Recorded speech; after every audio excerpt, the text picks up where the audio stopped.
ભાવનગરના બગદાણા કેસમાં 8 આરોપી જેલ મુક્ત થયા છે। નવનીત બાલધિયા પર હુમલાના કેસમાં 8 આરોપીને મુક્ત કરવામાં આવ્યા છે। મહુવા સેશન કોર્ટે જામીન મંજૂર કરતા જેલમાંથી મુક્ત કરવામાં આવ્યા।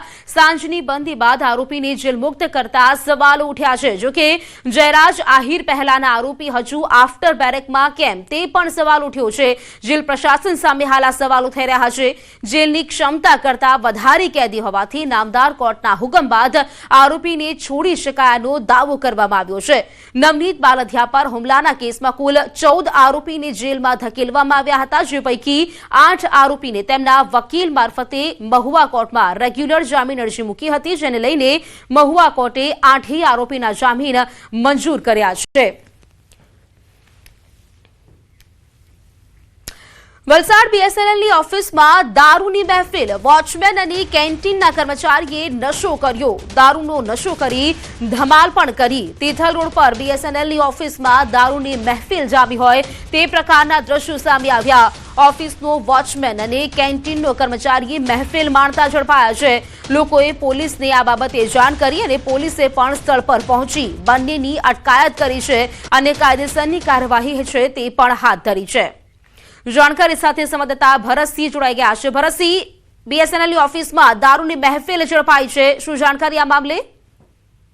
જી બિલકુલ, અગાઉ પણ અનેક વખત સરકારી કચેરીઓમાં આવી દારૂની મહેફિલોની ઘટનાઓ સામે આવી ચૂકી છે। વધુ એક ઘટના વલસાડના તિથલ રોડ પર આવેલા બીએસએનએલની કચેરીમાં બની હતી, જ્યાં મોડી રાત્રે ઓફિસનો વોચમેન અને સાથે જ એક કેન્ટીનનો ખાનગી કર્મચારી છે એ દારૂની મહેફિલ માણી રહ્યા હતા અને આ દરમિયાન દારૂના નશામાં બંને વચ્ચે બબાલ થઈ હતી। આથી લોકો એકઠા થઈ અને હોબાળો કરતા પોલીસ પણ ઘટના સ્થળે પહોંચી હતી અને પોલીસે પણ મામલાને ગંભીરતાથી લઈ જે વોચમેન છે એ અને કેન્ટીનના કર્મચારીની અટકાયત કરી તેમના વિરુદ્ધ કાયદેસરની કાર્યવાહી હાથ ધરી હતી। ભરત, આભાર આપનું જાણકારી માટે। વડોદરામાં દારૂ પીને ખેલ કરવા ભારે પડ્યા। દારૂનો ગ્લાસ માથે મૂકીને ડાન્સ કર્યો હતો।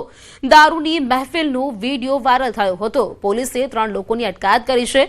ગોત્રી પોલીસ સ્ટેશન હદ વિસ્તારમાં દારૂની મહેફિલનો વિડીયો વાયરલ થયો હતો। નબીરાઓએ માથે દારૂનો ગ્લાસ મૂકીને ડાન્સ કરતો વિડીયો અપલોડ કર્યો હતો। આ મહેફિલનો વિડીયો વાયરલ થતાં જ ગોત્રી પોલીસે કાર્યવાહી કરી છે। રીલ બનાવનાર 3 શખ્સોની પોલીસે અટકાયત કરી છે। આ 3 શખ્સોએ 2 કાન પકડીને માફી માંગી।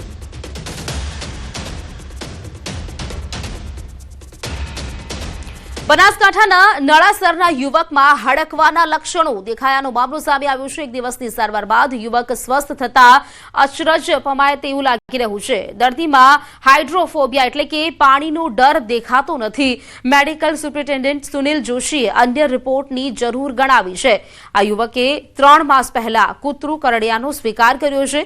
પાલનપુર સિવિલમાં હડકવાની 6 રસી લીધી હોવાનો પણ દાવો કર્યો છે। હડકવાના ગંભીર લક્ષણો ગાયબ થતા મેડિકલ ટીમ પણ અવઢવમાં મુકાઈ છે। યુવકની તબિયત સુધરતા હવે ઊંડાણપૂર્વક તપાસ હાથ ધરવામાં આવશે।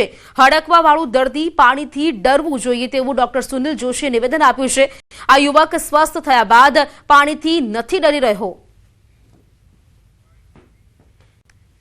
ચાલુ કરી એના પરિણામે જે કંઈ પણ થયું હશે એના લીધે કદાચ સ્વસ્થ થયો એવું બને, પરંતુ જો હડકવા હોય તો અમે આજ સુધી કોઈ દિવસ એવું જોયું નથી કે જે માણસ સ્વસ્થ થઈ જાય।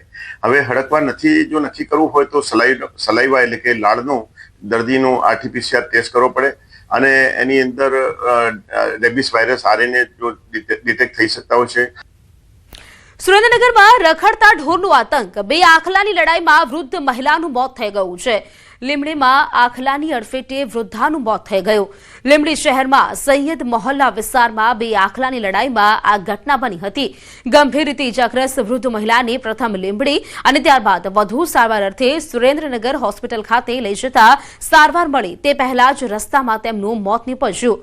મૃતકના વૃદ્ધ મહિલાના પરિવારજનો સહિત લોકોમાં પાલિકા તંત્ર સામે રખડતા ઢોર મામલે બેદરકારી દાખવતા રોષ જોવા મળી રહ્યો છે। અવારનવાર રખડતા ઢોરની અડફેટે છોકરાઓ આવી જાય છે, બૈરાઓ આવી જાય છે। આજે બપોરના સમયે 3-3:30 વાગે મારા મમ્મી બહાર બેઠા હતા અને 2 ફૂટિયા બાંધતા મારા મમ્મીને ઈંટ મારીને પાડી દીધા છે।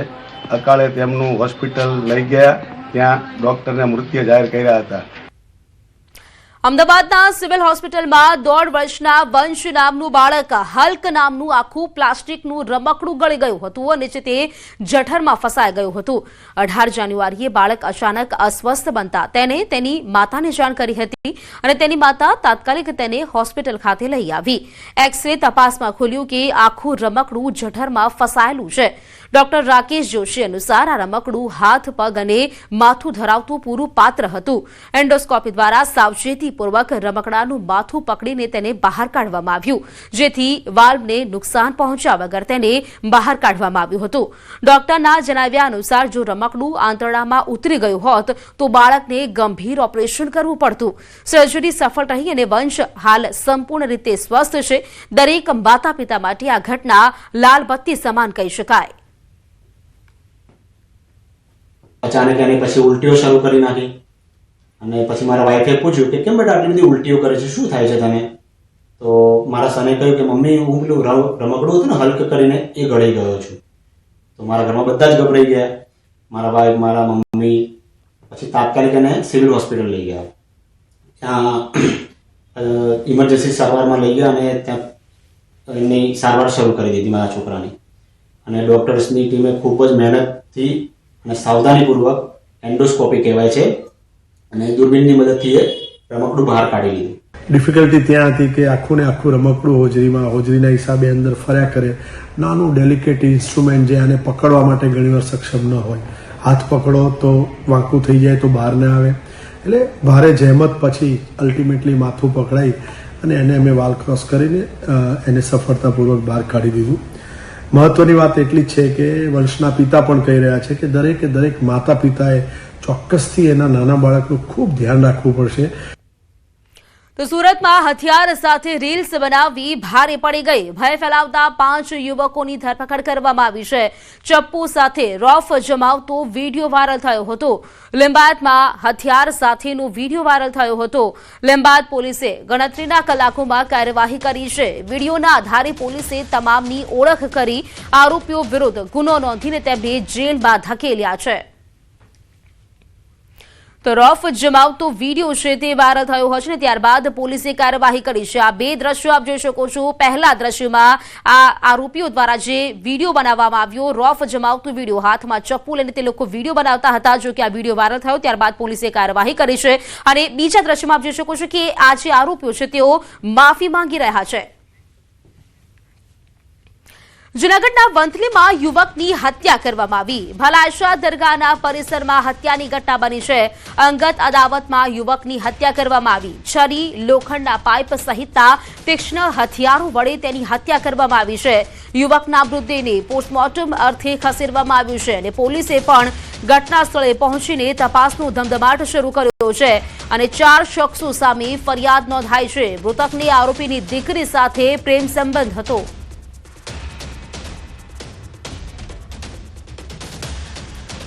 બોટાદમાં મધમાખી કરડવાથી યુવકનું મોત થઈ ગયું. બાઇક લઈને ટીંબીથી ગઢડા આવતા દુર્ઘટના થઈ. ખોપાળા ગામ નજીક મધમાખીના ઝુંડે હુમલો કર્યો હતો. ઈજાગ્રસ્તને એમ્બ્યુલન્સ મારફતે હોસ્પિટલ ખસેડવામાં આવ્યો હતો. ફરજ પરના ડોક્ટરે આ યુવકને મૃત જાહેર કર્યો. તો મધમાખીના કરડવાથી યુવકના મોત થયાની ઘટના બની. 108 દ્વારા નાસિરભાઈ ફિરોઝભાઈ ચૌહાણ, ઉંમર વર્ષ 30 ને 108 દ્વારા CHC ગઢડા ખાતે લાવવામાં આવેલા અને ત્યાં ફરજ પરના મેડિકલ ઓફિસરે તેમને મૃત જાહેર કરેલા. મૃત્યુનું કારણમાં તો મધમાખી કરડવાથી મૃત્યુ થયેલું છે.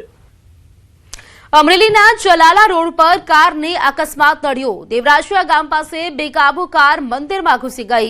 કાર નાના મંદિર સાથે અથડાતા મંદિર ધરાશાયી થઈ ગયું.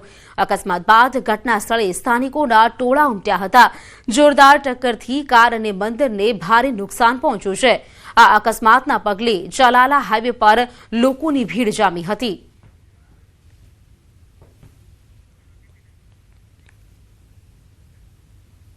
સુરતમાં તડકેશ્વર પાણીની ટાંકી ધરાશાયી થવા મામલે મોટો ઘટસ્ફોટ થયો છે. તડકેશ્વરમાં ટાંકી 50% સિમેન્ટ જ વાપરી હોવાનો ખુલાસો થયો છે. તો કોન્ક્રીટમાં પણ રેતી પાણી વધુ વાપર્યાનો રિપોર્ટમાં ખુલાસો થયો છે. 90 લાખમાં જ તૈયાર કરવામાં આવી હતી આ ટાંકી 21 તારીખે લીધેલા અલગ અલગ સેમ્પલના પરીક્ષણમાં ઘટસ્ફોટ થયો છે. પરીક્ષણમાં દરેક સેમ્પલમાં જરૂરી સ્ટ્રેન્થ કરતા ઓછી મજબૂતાઈ જણાઈ આવી છે. સરકારને લેબ પરીક્ષણનો રિપોર્ટ સોંપવામાં આવ્યો છે. તડકેશ્વર પાણીની ટાંકી છે તે ધરાશાયી થઈ હતી. તે મામલે આ ઘટસ્ફોટ થયો છે. જાણકારી સાથે સંવાદદાતા કીર્તેશ રહ્યા છે. કીર્તેશ, રિપોર્ટમાં કેટલાક ઘટસ્ફોટ થયા છે, જાણકારી શું આ મામલે? બિલકુલ, સુરત જિલ્લાના માંડવી તાલુકાના તડકેશ્વર ખાતે પાણીની ટાંકી જ્યારે ટેસ્ટિંગ થતી હતી ત્યારે તૂટી પડી હતી. તેની નોંધ સરકારે લીધી હતી. તાત્કાલિક તપાસ કમિટી બનાવી એન્જિનિયરો સહિત તમામ કોન્ટ્રાક્ટરોની ધરપકડ કરવામાં આવી હતી. તેના સેમ્પલ લેવામાં આવ્યા હતા અને હવે જ્યારે સેમ્પલનું પરિણામ આવતા તંત્ર પણ ચોંકી ઉઠ્યું છે. તડકેશ્વરની જે ટાંકી હતી તેમાં 50% જ સિમેન્ટનો ઉપયોગ થયો હતો. કપચી ઓછી વાપરી હતી. સિમેન્ટ કોન્ક્રીટમાં પાણી વધુ પ્રમાણમાં નાખવામાં આવ્યું હતું. જે રીતે SVNIT 21 તારીખે લીધેલા અલગ અલગ સેમ્પલના પરીક્ષણમાં ઘટસ્ફોટ થયો છે. 90 લાખમાં ટાંકી બનાવી હતી અને સરકાર પાસેથી મોટી રકમ લેવામાં આવી હતી. એટલે કે ટાંકી બનાવવામાં જે ગોલમાલ થયો હતો તેનો રિપોર્ટ સામે આવતા હવે સરકાર દ્વારા કડક કાર્યવાહી આગામી દિવસમાં કરવામાં આવે તો નવાઈની વાત નથી. આભાર આપનું જાણકારી માટે.